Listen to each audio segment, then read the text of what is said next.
Hello guys, नमस्कार। वाह, क्या पर्सनालिटी है, क्या खूब खूब जम रहे हैं। शुभकामना आपको और बधाई अग्रिम।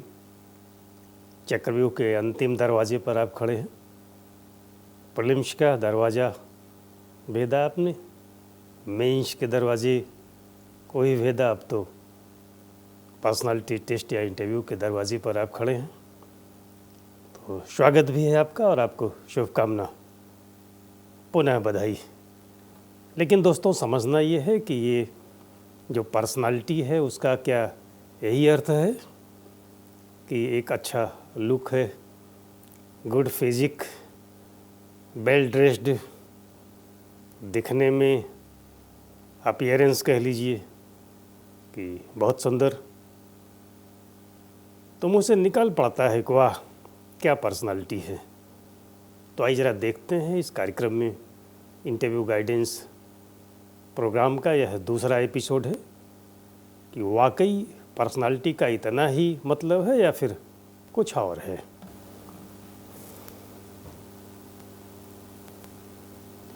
साक्षात्कार की तैयारी कैसे करें, ये इस एपिसोड का शीर्षक है, how to prepare for interview. लेकिन आइए पहले बात कर लेते हैं कि पर्सनालिटी को कौन कौन से फैक्टर्स हैं जो इन्फ्लुएंस करते हैं।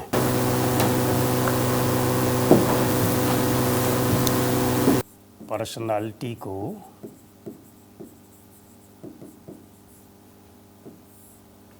इन्फ्लुएंस करने वाले फैक्टर्स, कारक जो व्यक्तित्व को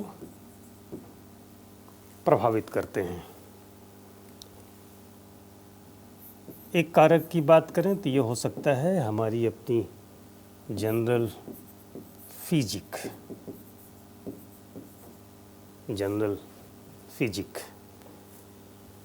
अगले कारक की बात करें तो हम लिख रहे हैं हेरेडिटी, आनुवंशिकता। और तीसरे की बात करें तो जनरल अपीयरेंस।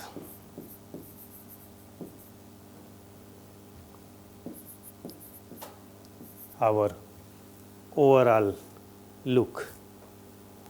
और अगले की बात करें तो कल्चर। नेक्स्ट है एक्सपीरियंस। और लास्ट वन है एजुकेशन एंड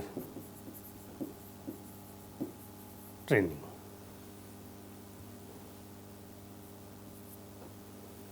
ये कुछ फैक्टर्स हैं जो हमारे व्यक्तित्व को प्रभावित करते हैं, प्रभावी बनाते हैं, हमारे व्यक्तित्व को इन्फ्लुएंस करते हैं, हमारे पर्सनालिटी को। जनरल फिजिक और हेरेडिटी, ये दो फैक्टर्स इनको हम कह सकते हैं कि these are non controllable. Non controllable से ऐसे है कि इन पर हमारा वश नहीं चलता है, ये हमारे कंट्रोल में नहीं होते हैं। और ये जो चार फैक्टर्स हैं, general appearance, culture, experience, education and training, इन पर हमारा बस चलता है। यानी हम कह सकते हैं कि दीज आर कंट्रोलेबल, हमारे नियंत्रण में ये होते हैं। हम ज़रा एक एक करके समझ लेते हैं क्या आशय है जनरल फिजिक का। जनरल फिजिक हम ले करके जन्म लेते हैं। हमारी लंबाई कितनी है, हम नाटे हैं, छोटे हैं, बौने हैं, लंबे हैं, या फिर हम गोरे हैं, काले हैं। हमारा गढ़न, हमारे चेहरे की जो गढ़न है वह कैसी है, हमारा जो फेस है उसका शेप कैसा है। ये तो आप समझ गए होंगे कि इन पर हमारा बस तो चलता नहीं, ये हम लेकर के जन्म लेते हैं। जनरल फिजिक ये प्रभावित तो करते हैं, ये चार चांद तो लगाते हैं हमारे व्यक्तित्व में, लेकिन इन पर हमारा बस नहीं चलता है दोस्तों। हेरेडिटी की बात करें, जो हमारे हेरेडिटरी कैरेक्टर्स हैं, कुछ हमको हमारे पेरेंट्स से मिलते हैं, माता पिता से मिलते हैं, यानी एक पीढ़ी से दूसरी पीढ़ी में जाते हैं। कुछ हमारे अच्छे गुण, कुछ हमारे बुरे गुण। लक्षण की बात करें तो इन पर भी हमारा बस नहीं चलता, हेरेडिटरी कैरेक्टर्स पर। लेकिन general appearance, culture, experience, education and training, इसमें से ये जो तीन हैं, कल्चर हमें एनवायरनमेंट से मिलता है, जिस माहौल में हम पले बढ़े होते हैं वहाँ से हमको कल्चर मिलता है। तहज़ीब जिसको हम कह सकते हैं, तहज़ीब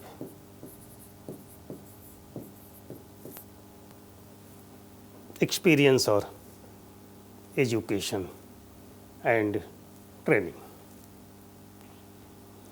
इन पर हमारा वश चलता है। इसको हम कह सकते हैं we can learn by doing, we can learn by doing. ये एक बहुत पुरानी प्रोवर्ब है, कहावत है कि हम करके सीखते हैं या करके हम सीख सकते हैं। ये लागू होता है इन चारों फैक्टर्स पर, general appearance, culture, experience, education and training. अगर हम इन दोनों की बात करें जो बियॉन्ड कंट्रोल हैं, जनरल फिजिक और हेरेडिटी,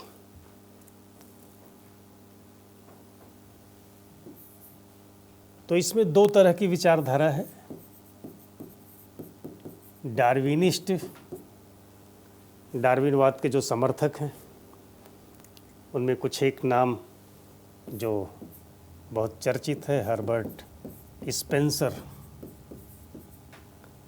अगर हम इनकी बात करें तो इनका मानना है कि इंटेलिजेंस या पर्सनालिटी के जो ट्रेट्स हैं वह एक पीढ़ी से दूसरे पीढ़ी में स्थानांतरित होते हैं, इनहेरिट करते हैं।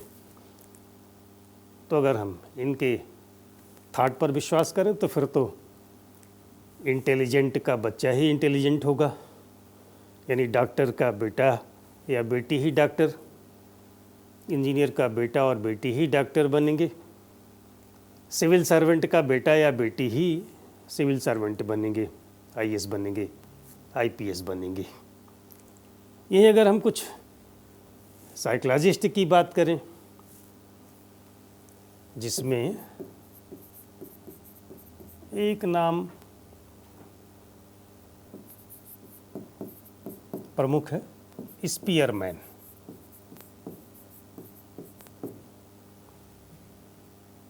इनका कहना है कि नहीं, ऐसा नहीं है।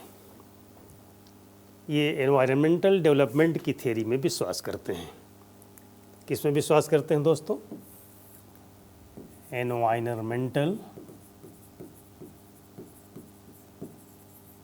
डेवलपमेंट में विश्वास करते हैं।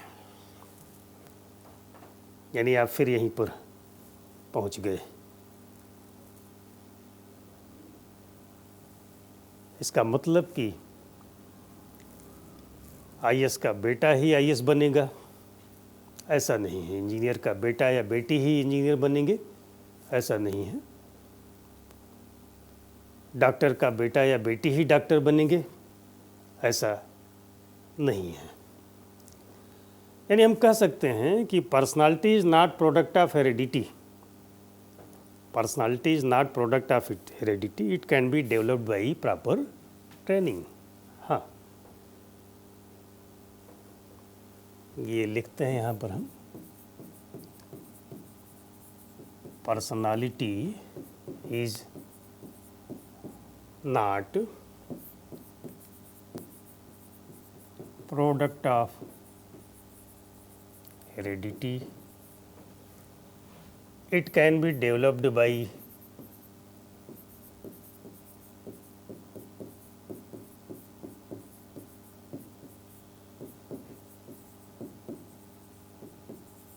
ट्रेनिंग। हम ये भी नहीं कहना चाहते हैं कि ये जो 3 दिन, 5 दिन, 7 दिन, 10 दिन का कोर्स होता है पर्सनालिटी डेवलपमेंट या इंटरव्यू का, इसमें कुछ आपके व्यक्तित्व में आमूलचूल परिवर्तन किया जा सकता है, हम ये भी नहीं कहना चाहते हैं। लेकिन ये सत्य है कि प्रॉपर ट्रेनिंग के द्वारा पर्सनालिटी को डेवलप किया जा सकता है। हम जो ये कोर्स लेकर के आए हैं, ये लगभग 10 एपिसोड का ये कोर्स होगा। तो हम ये भी गारंटी नहीं लेते हैं कि इस 10 एपिसोड के द्वारा आपके व्यक्तित्व में कोई आमूलचूल परिवर्तन हो जाएगा, लेकिन ये ज़रूर कहना चाहते हैं कि इन 10 एपिसोड, हो सकता है 11 एपिसोड हो जाए, हो सकता है 9 एपिसोड रहे, इसमें ज़रूर होगा कि इस कार्यक्रम के माध्यम से जो वीकनेसेस हैं आपकी, उनको माइनस किया जा सकता है और जो आपकी स्ट्रेंथ है उनमें प्लस किया जा सकता है। यानी जो आपके शॉर्टकमिंग्स हैं उनको दूर किया जा सकता है और जो आपकी ताकत है, जो आपके व्यक्तित्व का जो सकारात्मक पक्ष है, जो स्ट्रेंथ है, उसमें प्लस किया जा सकता है। इसको मिनिमाइज हम कर सकते हैं, दूसरे शब्दों में कहें तो, और इसको हम मैक्सिमाइज कर सकते हैं इस कार्यक्रम के माध्यम से। और अगर अभी आपके पास समय है, इन 10 एपिसोड के कार्यक्रम में आप पूरा इसको अटेंड करते हैं, पहले एपिसोड का लिंक हम आपको दे देंगे डिस्क्रिप्शन बॉक्स में, और ये दूसरा एपिसोड है, अगर आप कंटिन्यू करते हैं तीसरे, चौथे, 5वें, 6वें, 7वें, 8वें, 9वें, 10वें सारे एपिसोड में, और एक लॉन्ग टर्म में इसको अप्लाई करते हैं, तो निश्चित रूप से ये आपके पर्सनालिटी में आमूलचूल परिवर्तन लाने में कामयाब होगा कार्यक्रम। तो आइए दोस्तों, ज़रा बात करते हैं, हम इस पर आते हैं कि साक्षात्कार की तैयारी कैसे करें। दूसरे एपिसोड में हम आगे बढ़ते हैं और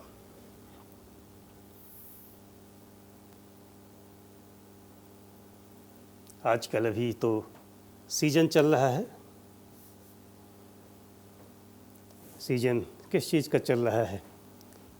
यूपीएससी का इंटरव्यू 30 जनवरी से शुरू होगा।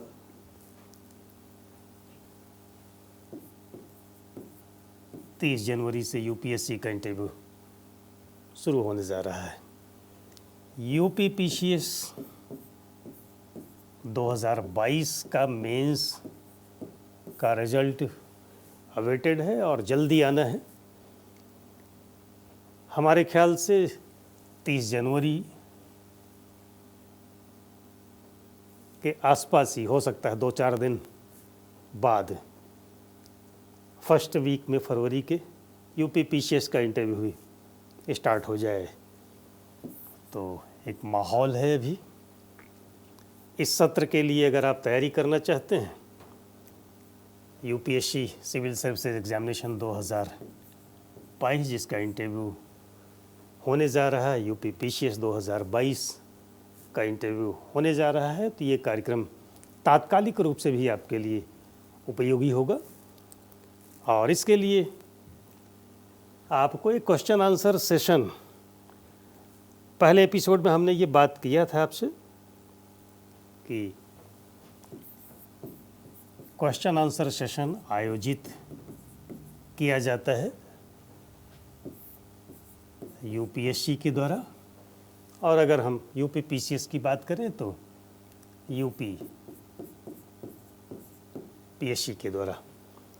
इंटरव्यू, साक्षात्कार या पर्सनालिटी टेस्ट में हमने आपको पिछले एपिसोड में ये भी बताया था कि यह एक तरह का सोशल प्रोसेस है और इसमें दो पक्ष होते हैं। एक पक्ष आप होते हैं, अभ्यर्थी या फिर उम्मीदवार, और दूसरा पक्ष जो एम्प्लॉयर हैं उनके एजेंट के रूप में, जिसको हम लोग बोल देते हैं इंटरव्यू बोर्ड। इंटरव्यू बोर्ड के क्या दायित्व हैं? इनको काम सौंपा गया है एक सूटेबल कैंडिडेट चुन करके ये दें, और वहीं पर हमने आपके दायित्व की बात की थी, अभ्यर्थी या उम्मीदवार के दायित्व की बात, कि उनको न केवल ये बताना है कि ये सूटेबल कैंडिडेट हैं, बल्कि इनके पास जिम्मेदारी है ये बताने की बेस्ट सूटेबल कैंडिडेट हम हैं। अब इंटरव्यू बोर्ड के पास बेस्ट सूटेबल कैंडिडेट चुनने के लिए कोई मशीन तो है नहीं, कुछ मशीन के माध्यम से ये चुन लें। एक सेशन आयोजित करते हैं, क्वेश्चन आंसर सेशन। इसके अंतर्गत एक फॉर्मल मीटिंग होती है। उस मीटिंग में आपको तैयार होकर के जाना होता है। उस फॉर्मल मीटिंग में तैयार होकर के जाना होता है। इनफॉर्मल मीटिंग हो तो शायद आपको तैयारी की ज़रूरत न हो। तो तैयारी आप कैसे करेंगे? तैयारी का मतलब आपको मेकअप करना है। मेकअप ऐसे नहीं जैसे आप पार्टी में मेकअप करके जाते हैं या फिर जाती हैं। कैसा मेकअप करना है दोस्तों? वहाँ आप, हालांकि उस मेकअप का भी मतलब है, वहाँ आप फिजिकल मेकअप करके जाते हैं।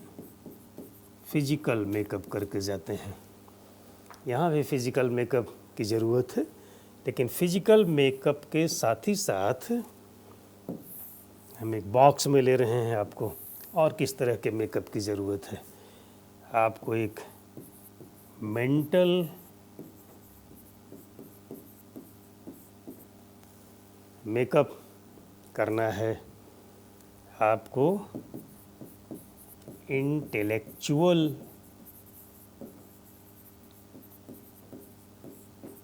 मेकअप करना है ये makeup he, but physical, mental और इंटेलेक्चुअल ये तीनों तरफ का मेकअप करना है आपको। ये फैक्टर्स में आपने देखा था ना कि general physique, heredity, general appearance, culture, experience, education and training. General physique या हेरेडिटी पर हमारा बस नहीं चलता, ये बियॉन्ड कंट्रोलेबल है। वह कैंडिडेट जिसका फिजिक बहुत बढ़िया है, देखते ही मुंह से निकलता है वाह क्या पर्सनालिटी है। और जो हेरेडिटरी कैरेक्टर्स हैं वह भी हो सकता है किसी की तुलना में उसके पास ये प्लस हो। तो यहाँ आपको चिंता करने की ज़रूरत नहीं है। आप इस पर तो कुछ नहीं कर सकते हैं, लेकिन आप यहाँ तो कर सकते हैं ना। यानी फिजिकल मेकअप, जनरल फिजिक और हेरेडिटरी को ढकने के लिए, आप अपने को और बेहतर करने के लिए एक फिजिकल मेकअप तो करते हैं। आपकी हाइट कम है, आप काले हैं, आप दिखते ही कोई ये नहीं कहता है कि वाह क्या पर्सनालिटी है।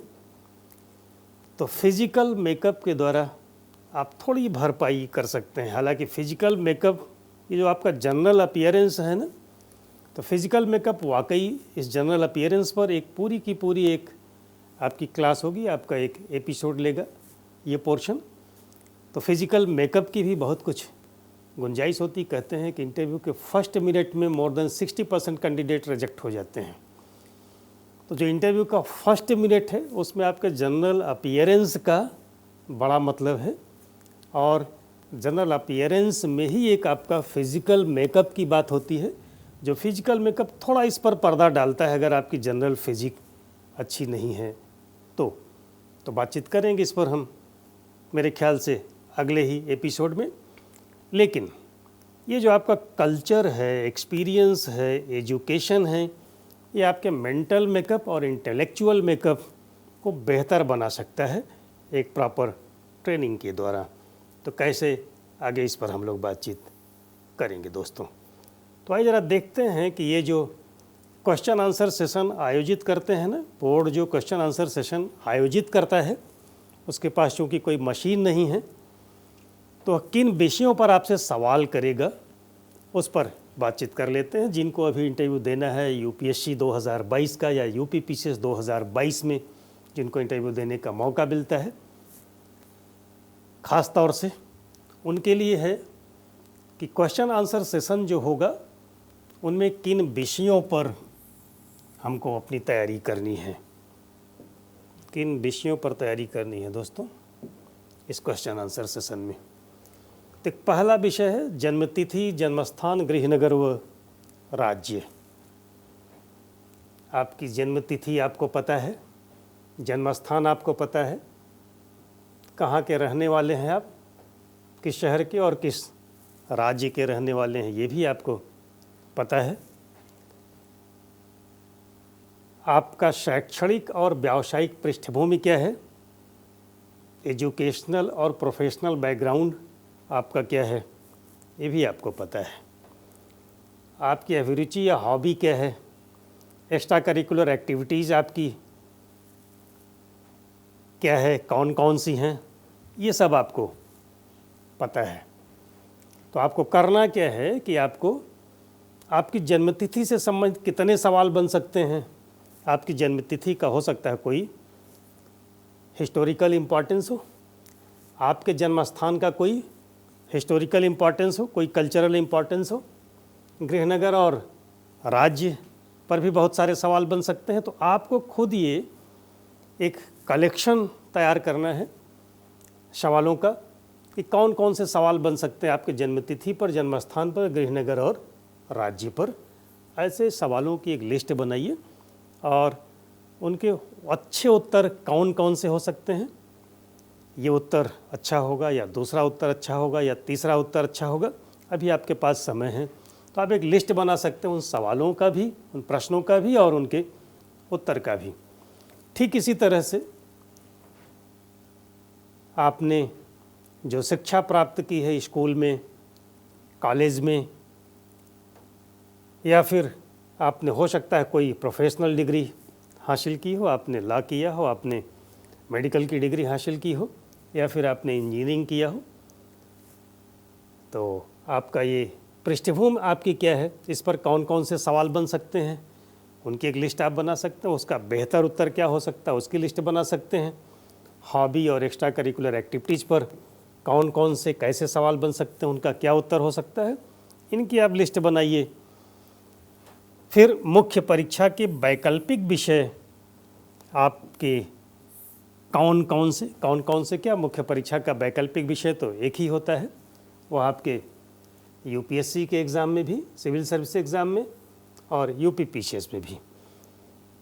तो उस मुख्य परीक्षा में के वैकल्पिक विषय पर कौन कौन से सवाल बन सकते हैं, तो ये तो आप कह सकते हैं कि इसमें तो सवालों की जो संख्या है वह बहुत ढेर सारी हो सकती है, अनिश्चित हो सकती है। लेकिन आपको बताएं मित्र कि कोई भी विषय हो, उस विषय से संबंधित कुछ सवाल बिल्कुल आउट होते हैं, सामान्य सवाल, उनके उत्तर आपको जानने ही चाहिए।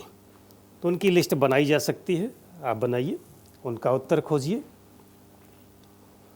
और क्यों आपने उसी विषय को ऑप्ट किया, ये बड़ा कॉमन प्रश्न है, ये ज़रूर पूछा जाता है कि क्यों आपने इसी विषय को ऑप्ट किया।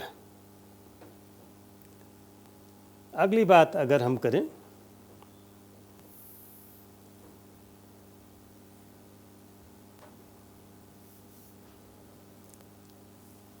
जो सवालों की लिस्ट बनानी है, परास्नातक अथवा व्यावसायिक डिग्री के विषय, एक विषय ऐसा माना जाता है जिसमें आपका स्पेशलाइजेशन हो, ख़ास तौर से जिस विषय में आपने पोस्ट ग्रेजुएशन किया हो या फिर कोई आपने प्रोफेशनल डिग्री ली हो, इंजीनियरिंग, मेडिकल, लॉ या फिर मैनेजमेंट की, तो उस पर सवाल बनते हैं। कभी कभी ऐसा होता है कि यही विषय आपका वैकल्पिक विषय होता है और कभी कभी वैकल्पिक विषय आपका कुछ और होता है। तो अगर वैकल्पिक विषय वही है तब तो कोई बात नहीं, अगर नहीं है तो फिर आपको उन विषयों पर भी एक सामान्य तैयारी की ज़रूरत होती है जिनमें आपने विशेषज्ञता हासिल की है। ये आपका होगा utility of subject of specialisation as well as optional subject. तो इन पर भी प्रश्नों की एक लिस्ट बना लीजिए और उनके बेहतर उत्तर क्या हो सकते हैं। फिर आते हैं हम लोग अगला इशू जिस पर क्वेश्चन आंसर बन सकते हैं, प्रमुख राष्ट्रीय व अंतर्राष्ट्रीय मुद्दे, major current national and international events. कोई भी बर्निंग टॉपिक है तो ये भी बहुत लंबी चौड़ी आपको लिस्ट नहीं बनानी है। 10 प्रमुख राष्ट्रीय मुद्दे और 10 प्रमुख अंतर्राष्ट्रीय मुद्दे। इसमें भी 2-3 मुद्दों पर बहुत जम करके आपको तैयारी करने की ज़रूरत होती है, फिर 2-3-4 मुद्दों पर थोड़ा हल्की तैयारी, फिर 2-3 मुद्दों पर और हल्की तैयारी, लेकिन 10 से अधिक मुद्दे नहीं होंगे। तो इनकी एक लिस्ट बना लीजिए। और फिर तो ये एक बड़े कॉमन सवाल होते हैं, सामाजिक, सांस्कृतिक, धार्मिक, राजनीतिक और आर्थिक समस्याएं। जिस राज्य में आप रहते हों वहाँ की सामाजिक समस्या, सांस्कृतिक समस्या, धार्मिक समस्या, राजनीतिक समस्या, आर्थिक समस्या, जरूरी नहीं कि सारी समस्याएं एक साथ हों, इनमें से हो सकता है कोई 1-2 सामाजिक समस्या बर्निंग हो। तो और समस्या के क्या कारण हैं और आप कौन कौन सा सुझाव दे सकते हैं उस समस्या को हल करने का, उनकी एक फहरिस्त आप तैयार कर सकते हैं, एक लिस्ट आप तैयार कर सकते हैं। और अगला कि गृह राज्य समेत विभिन्न राज्यों की समस्याएं। आप का देश बताने की ज़रूरत नहीं, आप तो इंडिया में ही हैं। तो कितने राज्य हैं, उन राज्यों की समस्याएं, तो सारे राज्यों में एक साथ समस्याएं हैं भी नहीं, तो 2-3-4 स्टेट्स में समस्याएं एक साथ चल रही होती हैं, तो उनको ज़रा देख लेने की ज़रूरत है। लेकिन ये ज़रूर ध्यान रखिए कि जो आपका अपना स्टेट हो उसके बारे में बहुत ठीक से आपकी तैयारी हो। तो ये कुछ विषय हो गए कह लीजिए, और इन विषयों से संबंधित आपको प्रश्नोत्तर की एक लिस्ट बनानी है दोस्तों।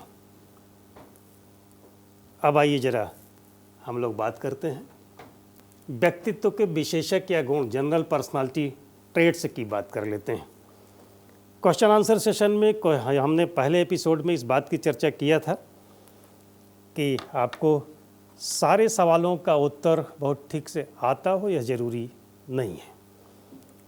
हो सकता है कि जिन टॉपिक्स को अभी आपने तैयार किया, जो हमने आपको ये बताया कि ये 4 पॉइंट्स यहाँ पर हैं और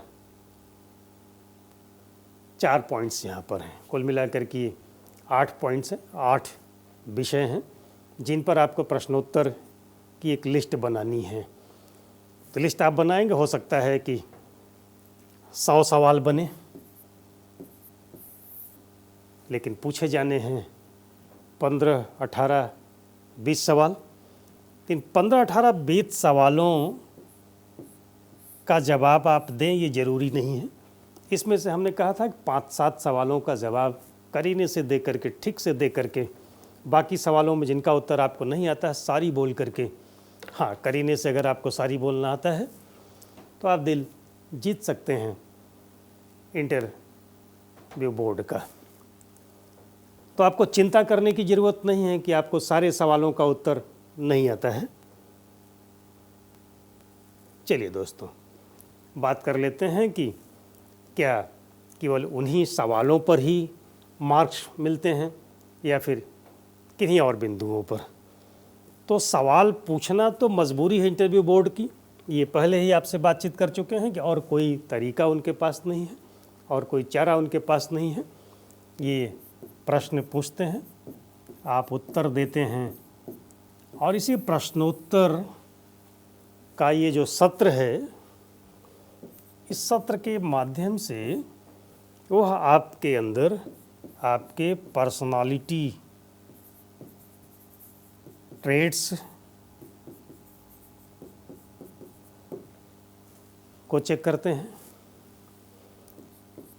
आपकी जो इनर क्वालिटीज़ हैं, सोशियोलॉजिकल क्वालिटीज़ या फिर कह लीजिए साइकोलॉजिकल जो ट्रेट्स हैं, उनको चेक करते हैं इस प्रश्नोत्तर के माध्यम से। फिर एक विवाद का विषय है कि आपके नॉलेज का टेस्ट करते हैं। तो कुछ विशेषज्ञ कहते हैं कि नहीं, इंटरव्यू में या पर्सनालिटी टेस्ट में केवल पर्सनालिटी ट्रेट्स को टेस्ट करते हैं, नॉलेज का टेस्ट तो मेंस के एग्ज़ाम में और प्रीलिम्स के एग्ज़ाम में हो चुका है। लेकिन कुछ एक विशेषज्ञ कहते हैं कि नहीं, पर्सनालिटी ट्रेट्स के अलावा नॉलेज का भी टेस्ट करते हैं। एक शब्द यही और है, इंटेलिजेंस।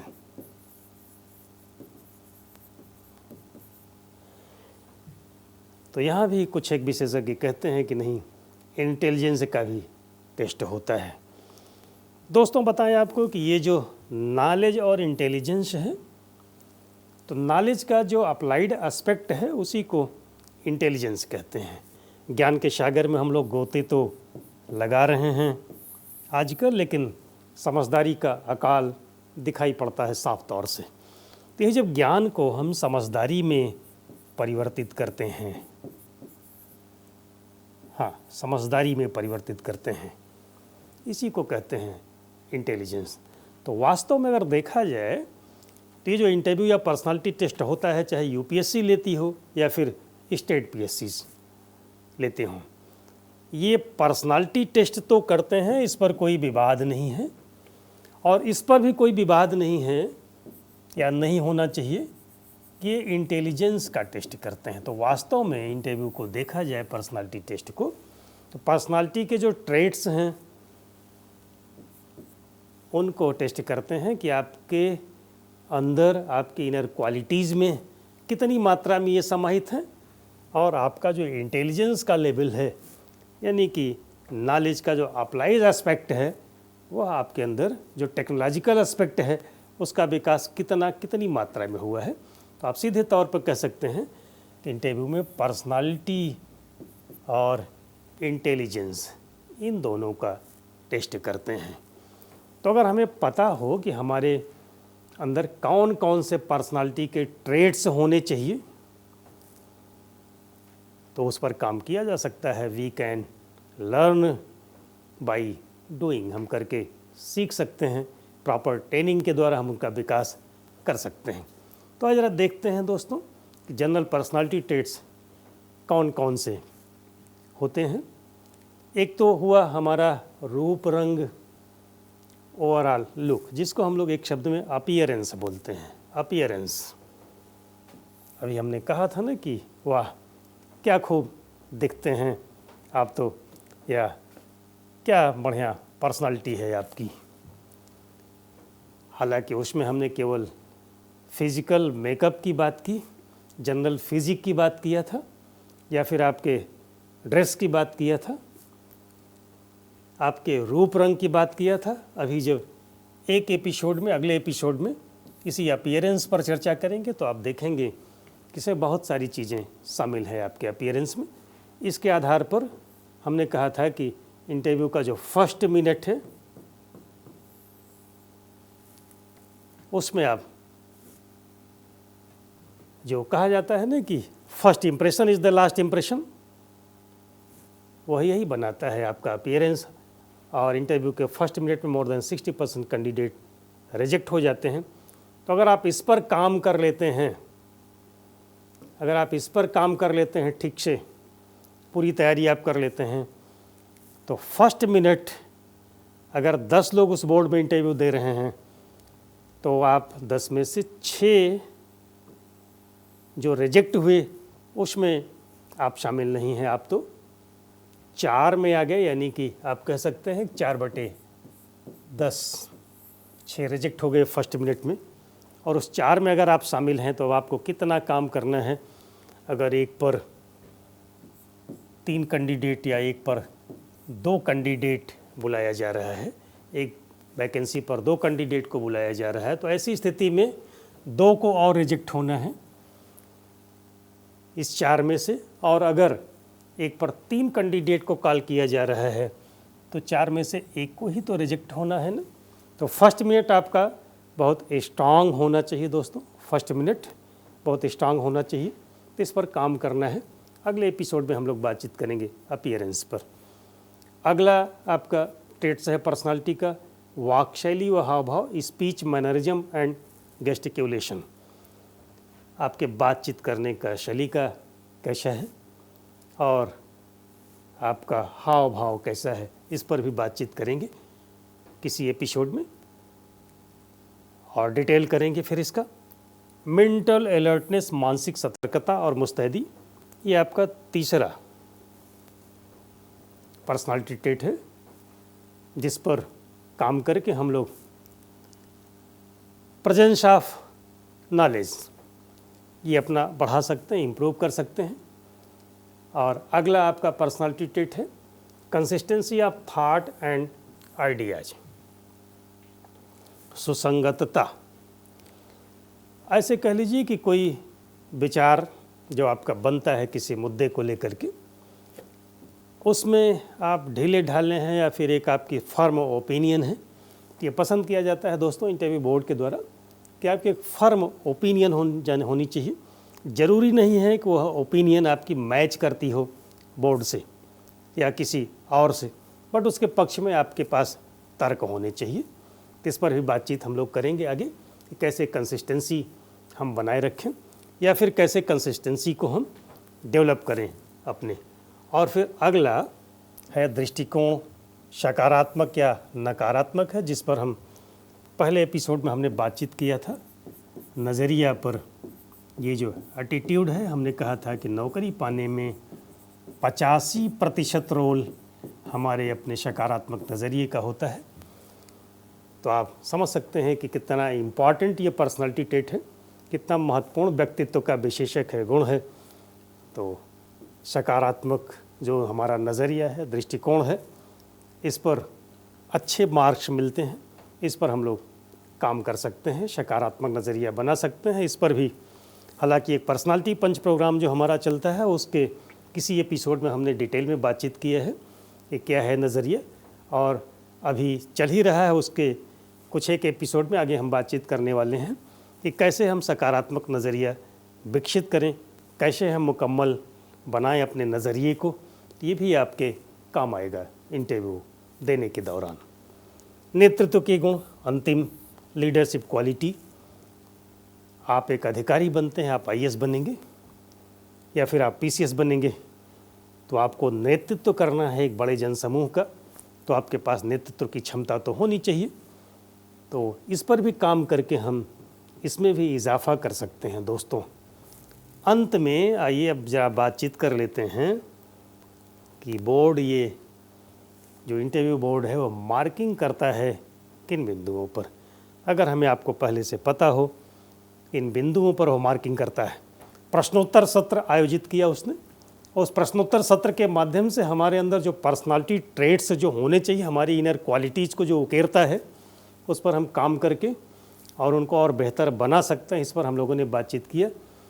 और फिर उसी प्रश्नोत्तर सत्र के माध्यम से वह जो मार्किंग करेगा अंत में मेंबर्स से बातचीत करके, जो बोर्ड के मेंबर्स और भी होंगे चेयरपर्सन के अलावा, उनसे बातचीत करके मार्किंग करता है किन बिंदुओं पर, उन पर एक नज़र हम लोग डाल लेते हैं। एक बिंदु है उसमें मानसिक क्षमता या फिर मेंटल कैलिबर। आपके मेंटल कैलिबर पर मार्क्स देता है। मेंटल कैलिबर से संबंधित कोई सवाल तो उसने पूछा नहीं। सवाल उसने पूछा था आपसे कुछ जनरल क्वेश्चंस और कुछ प्लान्ड क्वेश्चंस पर सवाल उसने किया था, और किन बिंदुओं पर सवाल करना है इस पर भी बातचीत हो चुकी है। इंटरव्यू के 60-70% क्वेश्चंस आउट होते हैं। आप अगर एक लिस्ट बना लेंगे, अभी जिन बिंदुओं पर बातचीत हुई थी, जिन विषयों पर बातचीत हुई थी, तो 60 से 70% क्वेश्चंस तो आपको मिल जाएंगे, उनका जवाब आप आसानी से दे पाएंगे। और फिर जवाब देने का जो तरीका है, जो सलीका है, उसी के आधार पर आपके मेंटल कैलिबर को बोर्ड जज करता है और इस पर आपको मार्क्स देता है। दूसरे पॉइंट की बात करें तो आपका वही एटीट्यूड या फिर नज़रिया जिसको हम कहते हैं कि 85% रोल होता है आपके सिलेक्शन में, इस पर मार्किंग करता है। अब नज़रिए से संबंधित सवाल शायद उसने किया नहीं आपसे, आपके विषय में ये शामिल नहीं था, लेकिन पर्सनालिटी ट्रेट्स में ज़रूर शामिल है, लेकिन जो सवाल पूछे जाने के जो विषय थे उसमें ये शामिल नहीं था, लेकिन इस पर उसको मार्किंग तो करना है। तो आप प्रश्न का उत्तर देते हैं, आप गलत उत्तर देते हैं इनोसेंटली, तो कोई फ़र्क नहीं पड़ता है आपकी सेहत पर। आपके नज़रिए को बोर्ड समझने की कोशिश करता है उससे। लेकिन अगर आप जानबूझ करके गलत उत्तर देते हैं तो बोर्ड इसको समझ जाता है कि आप जानबूझ करके गलत उत्तर दे रहे हैं। अगला एक पॉइंट है, उसी प्रश्नोत्तर के सत्र के माध्यम से बोर्ड आपको जज करता है कि आपका बैलेंस ऑफ अप्रोच कैसा है। हाँ, आप संतुलित व्यक्तित्व के स्वामी हैं या नहीं, या किसी एक तरफ आपका झुकाव होता है या फिर किसी दूसरी तरफ आपका झुकाव होता है, या किसी मुद्दे पर लेकर के आपका अप्रोच संतुलित है कि नहीं है, इस पर भी मार्किंग करता है। अगला है निर्णय या फिर जजमेंट, आपकी निर्णय लेने की क्षमता कैसी है। यह भी उसी प्रश्नोत्तर सत्र के माध्यम से वह चेक करता है कि आपके व्यक्तित्व में कितनी मात्रा में मौजूद है निर्णय लेने की क्षमता। सही समय पर आप निर्णय लेते हैं कि नहीं लेते हैं। आपने देखा होगा गलत समय पर लिया गया सही निर्णय भी गलत होता है और सही समय पर लिया गया गलत निर्णय भी कारगर होता है। तो निर्णय लेने की क्षमता आपकी कैसी है, यह वह टेस्ट करता है। इस पर मार्क्स देता है आपको। और नेतृत्व क्षमता, लीडरशिप क्वालिटी, इस पर मार्क्स बोर्ड देता है। फिर वह टोटल करता है। तो आप देखें तो 275 मार्क्स का ये जो civil services exam UPSC 275 marks में आपको मार्क्स देना है उसको, आउट ऑफ अगर हम बात करें तो। और यूपी कमीशन की बात करें तो ये 100 मार्क्स में मार्किंग करता है। तो अलोकेट कर लेता है mental calibre, attitude, balance of approach, judgement और लीडरशिप क्वालिटी पर। अब आप देख पा रहे होंगे कि इनसे संबंधित प्रश्न नहीं किया है उसने। प्रश्न किस पर किया है, जो विषय अभी जिन पर हम लोगों ने बातचीत किया है प्रश्न उस पर हुए, लेकिन जजमेंट उसको जो करना है, जो मार्किंग करना है, जो असेसमेंट करना है, जो निर्णय पर पहुंचना है कि आपको कितने अंक दें। तो अगर आपको मैक्सिमम स्कोर करना है दोस्त, तो आप इस एपिसोड पर ठीक से काम करें। इसी एपिसोड पर नहीं, आगे आने वाले सारे एपिसोड पर अगर आप जुटे रहते हैं, जमे रहते हैं, तो निश्चित रूप से आप मैक्सिमम स्कोर कर पाएंगे। दरअसल आपको बताएं कि आपकी जो पर्सनालिटी है ना, वह 2 एंगल से टेस्ट करता है interview board, by objectively and by subjectively. हमने बताया था प्रीलिम्स के एग्ज़ाम में ऑब्जेक्टिव टेस्ट होता है, आपके अंदर कितनी ऑब्जेक्टिविटी ये टेस्ट करने की कोशिश करता है बोर्ड। मेंस एग्ज़ाम में कितनी सब्जेक्टिविटी है, आप में सब्जेक्टिव सवाल पूछ करके यह जानने की कोशिश करता है। और आपके इंटरव्यू में पर्सनालिटी टेस्ट में दोनों एंगल से आपके पर्सनालिटी को असेस करता है। ऑब्जेक्टिव सवालों को ही पूछता है, सब्जेक्टिव सवालों को ही पूछता है, यानी by objectively and by subjectively दोनों एंगल से आपके पर्सनालिटी को असेस करता है। कभी किसी एपिसोड में चर्चा करेंगे ऑब्जेक्टिविटी और सब्जेक्टिविटी में क्या अंतर है। संक्षेप में आपको बता दें कि ऑब्जेक्टिविटी का जो आधार है वह तर्क और प्रेक्षण होता है। इसमें आपको तटस्थ रहना होता है, इसमें पक्षपात की गुंजाइश नहीं होती है।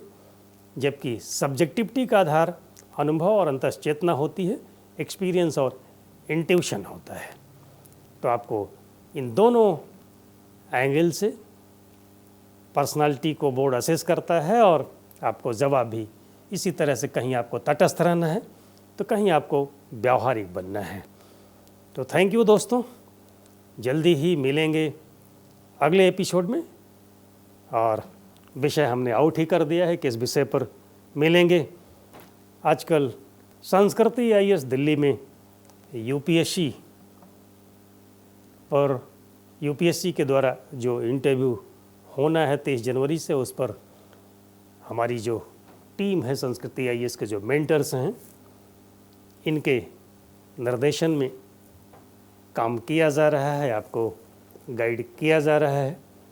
आपका स्वागत हो उस कार्यक्रम में भी, और आपको चलते चलते आमंत्रित करना चाहेंगे अपने संस्कृति आईएएस जो सामान्य अध्ययन की कार्यशाला है 21 जनवरी को प्रयागराज में दोपहर 3 बजे श्री अखिल मूर्ति सर लेंगे, इस कार्यशाला में उपस्थित रहेंगे।